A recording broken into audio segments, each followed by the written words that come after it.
ide-idenya, gagasan-gagasannya, dan bagaimana nanti Mas Agung ini bisa mendevelop aplikasi tersebut dan sudah seberapa besar sih gitu ya. Nah, kalaupun misalnya baru kecil tapi kita sebagai alumni kayaknya layak untuk membantu dia. Ya, baik Mas Agung, kita berikan waktu dan tempatnya. Silakan. Ya, oke baik. Terima kasih Pak. Saya izin sharing screen. Mungkin sudah terlihat ya. Apakah sudah terlihat? Oke. Udah, baik. Ya, terima kasih sekali lagi untuk Ganesha Startup Club. Adanya program ini juga waktu itu waktu di akhir Desember saat peresmian Sekre baru juga, di mana saya sama Darina dari Kios menawarkan juga kalau bisa untuk entrepreneur-entrepreneur yang alumni ITB kita kumpulkan dalam satu platform. Nah, jadi itu awal mula juga Ganesha Startup Club bisa berdiri juga karena ada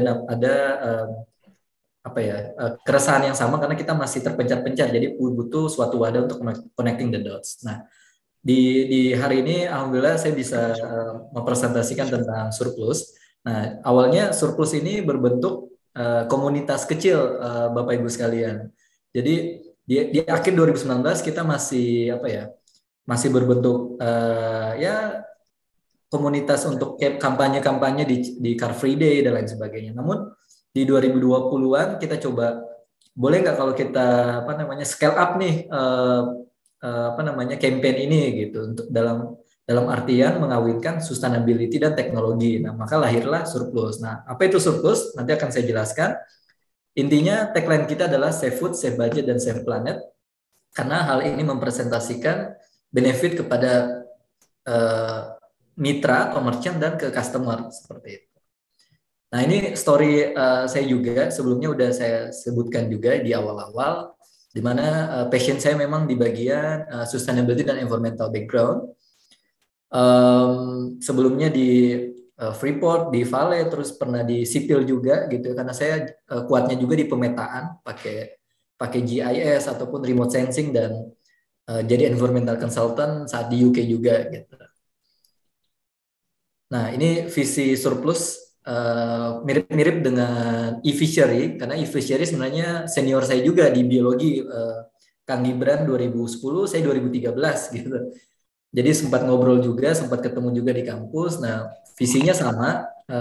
Kalau saya lebih semoga di 2030 everyone can have food security secara easy gitu, secara mudah.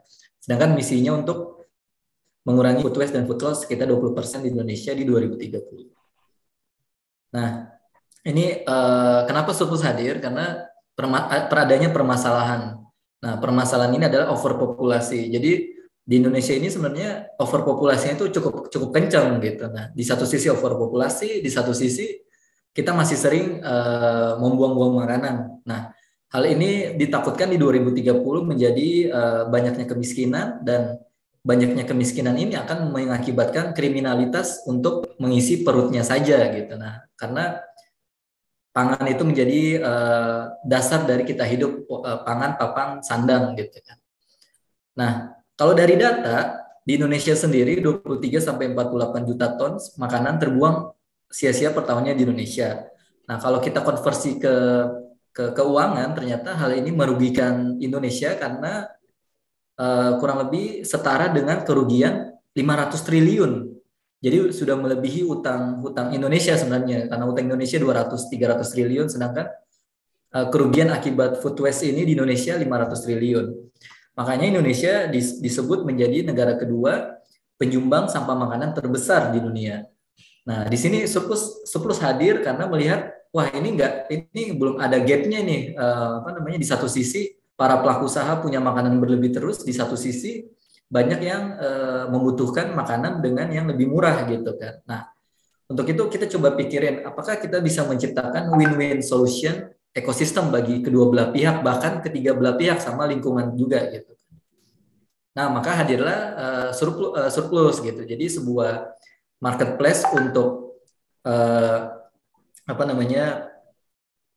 marketplace untuk UMKM, hotels, dan pertanian untuk menjual overstock dan imperfect produknya di jam-jam tertentu kayak happy hour gitu ya, dengan setengah harga. Nah, harapannya sebelum makanannya tersebut terbuang, sebelum mereka tutup, itu terserap semua sehingga menjadi tambahan pendapatan juga buat pelaku usaha. Nah, ini yang tadi saya sebutkan, di mana jika mereka selalu membuang donatnya, yang satu donatnya 10.000 dikali 30 hari, loss-nya 1.500.000, tapi dengan surplus karena terserap semuanya, jadi HPP-nya masih balik dan atau enggak marginnya masih ada. Nah, ini yang mau kita ubah mindset di pelaku usaha ini dengan mencegah food waste, artinya memberikan keuntungan sebenarnya.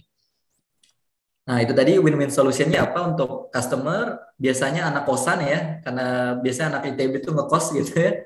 Jadi biasanya mereka bisa menyelamatkan makanan yang enak sembari hemat 50% dan kontribusi ke lingkungan juga. Untuk pelaku usaha, mereka bisa mendapatkan customer baru, ya? Mendapatkan pendapatan baru, mengurangi biaya pembuangan dan menjadi green restaurant atau green hotel gitu.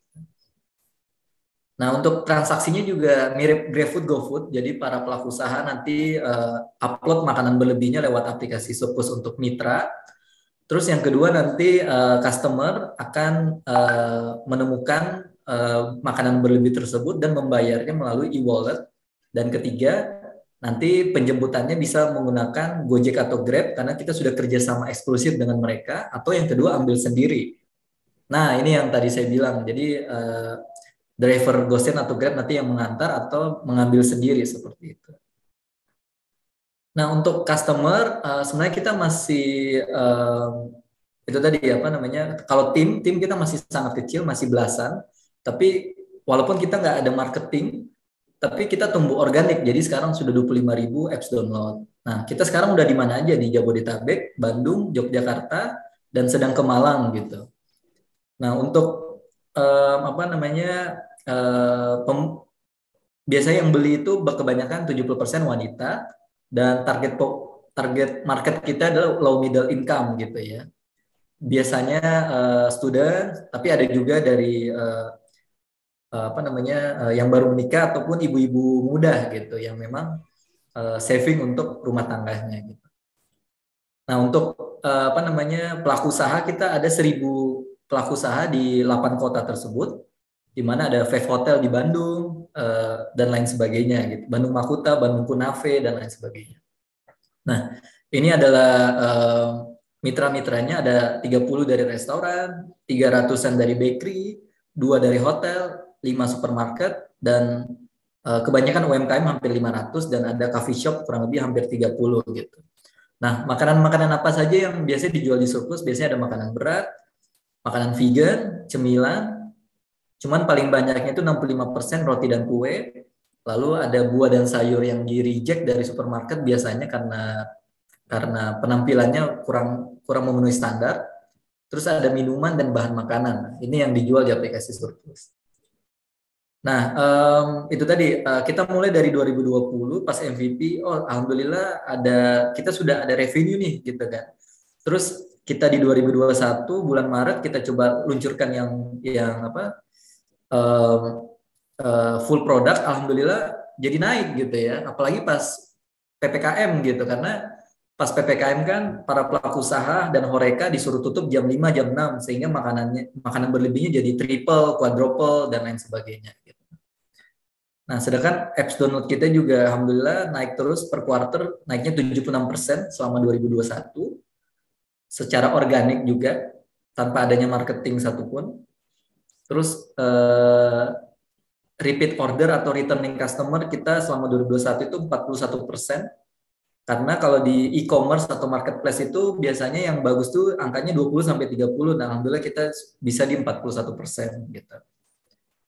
Nah, kita juga melakukan partnership juga dengan beberapa stakeholder, yaitu ada 3 dari government dan 1 dari NGO. Nah, kita melakukan PKS lah atau MOU gitu ya ke Pemprov DKI Jakarta, ke Pemkot Bekasi, dan Pemda Daerah Istimewa Yogyakarta. Nah, nama program yang kita berikan ke pemerintah adalah Food Smart City. Jadi untuk Jakarta Food Smart City, Bekasi Food Smart City, dan Yogyakarta DIY Food Smart City, seperti itu.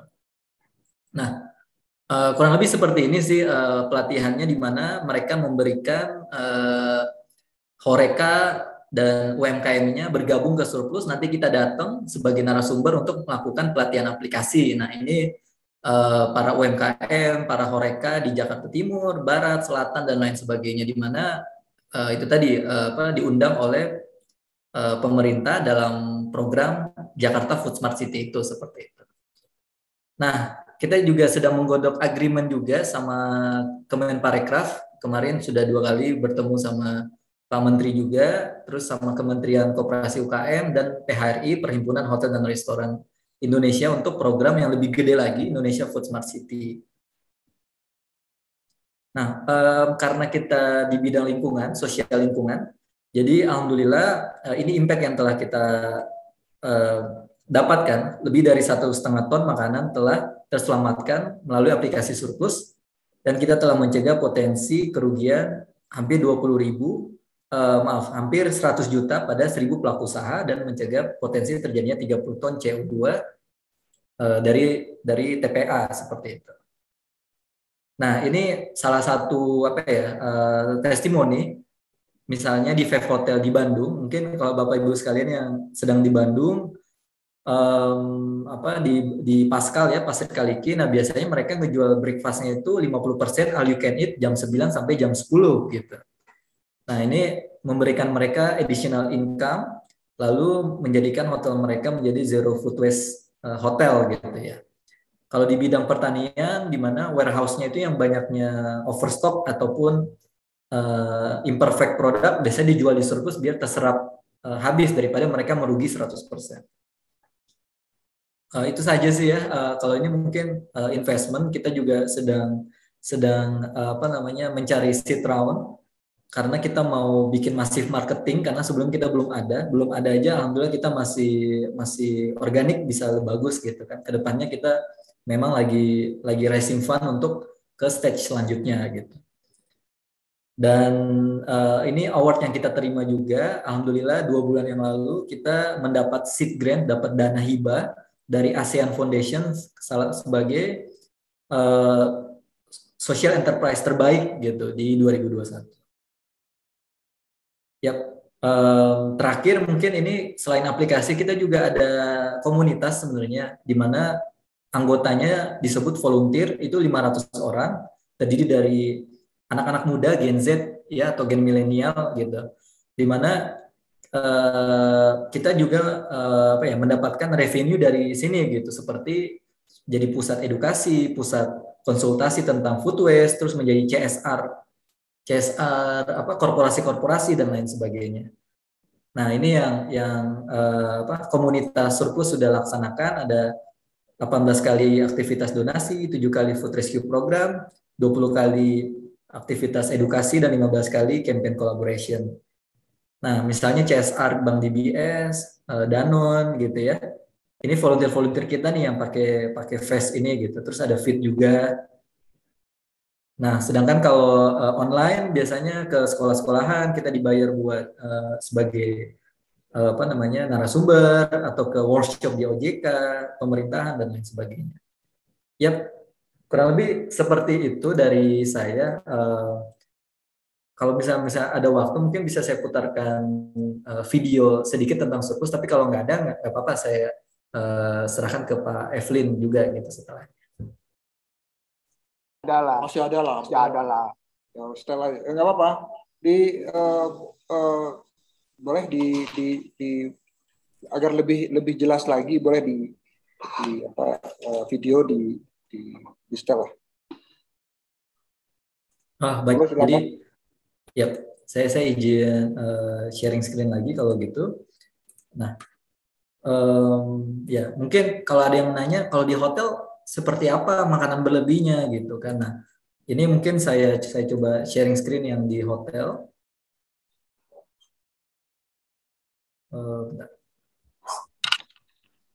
Ya, untuk suaranya coba saya cek. 8 sampai jam 10. Ya. Bisa. Oke.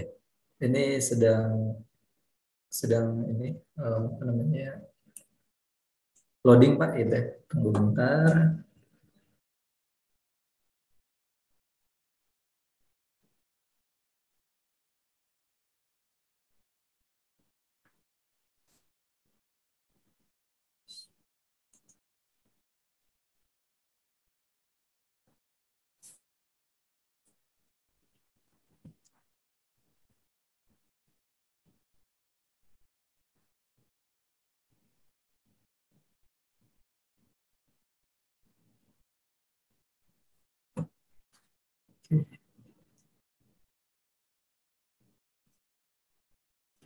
Yap.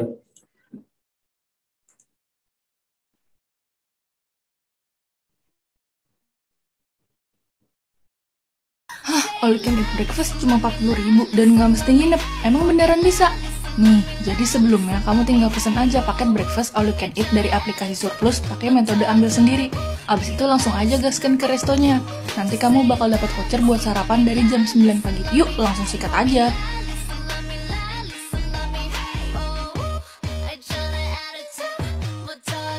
BTW, di sini semua makanannya diambilin sama akang tetehnya loh.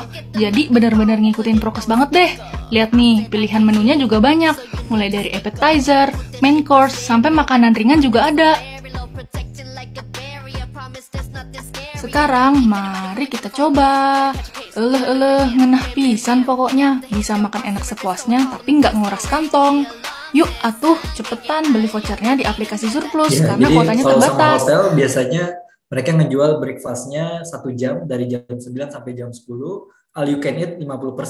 Nah, itu karena biasanya kalau mereka jam 10 itu overstock-nya itu banyak breakfast-nya, Pak. Jadi daripada mereka buang rugi, mereka jual di Surplus, terus customer datang tanpa nginep langsung bayar gitu kan. Nah, itu yang di hotel. Kalau misalnya di kafe, restoran, biasanya mereka ngejualnya di jam-jam tertentu, misalnya di atas jam 5 atau di jam 7 gitu kan. Nah, ini coba saya putarkan satu kali lagi tentang Surplus. Nah, mungkin ini bisa saya.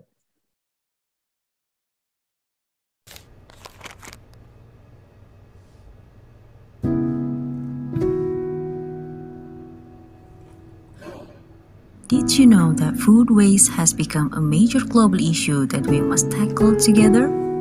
Around 1.3 billion tons of food are wasted every year globally, though it can feed nearly 700 million people that are still starving today. How about Indonesia? Besides the growing population, around 13 million tons kilogram of food are wasted every year. What if that amount of food wasn't wasted? Therefore, we come up with the solution called Surplus. Surplus is the first food rescue app in Indonesia that connects customers to the merchants that have surplus or unsold food that are still safe and edible at the end of the day at half price. By rescuing the food through Surplus app, we can turn many losses into a way more gain and also avoid many greenhouse gas emissions that are killing our environment.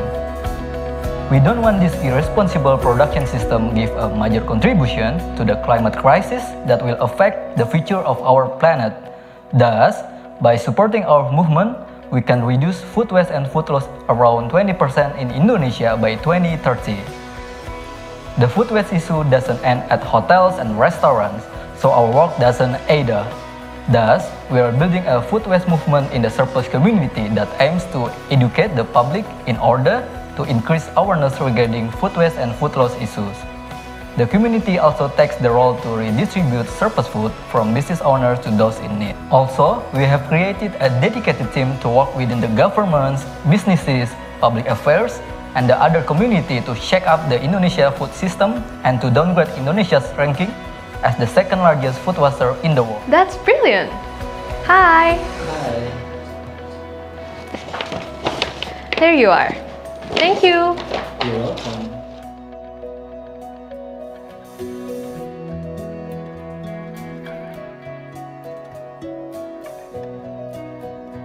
Our vision is to create an environment without food waste in order to support the sustainable development goals. Alone we can do so little, but together we can do so much. So let's end food waste together by supporting our movement.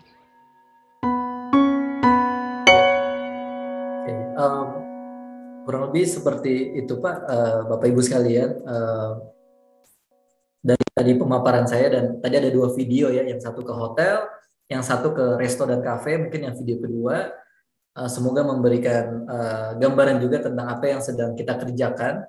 Intinya kita mau memberikan keuntungan bagi 3 belah pihak, yaitu mitra atau pelaku usaha, kedua customer, ketiga lingkungan, sehingga kita bisa memenuhi triple bottom line. Triple bottom line itu adalah profit, people, dan planet. Segitu dulu aja dari saya, kurang lebihnya mohon dimaafkan. Wabillahi taufiq wal hidayah. Wassalamualaikum warahmatullahi wabarakatuh.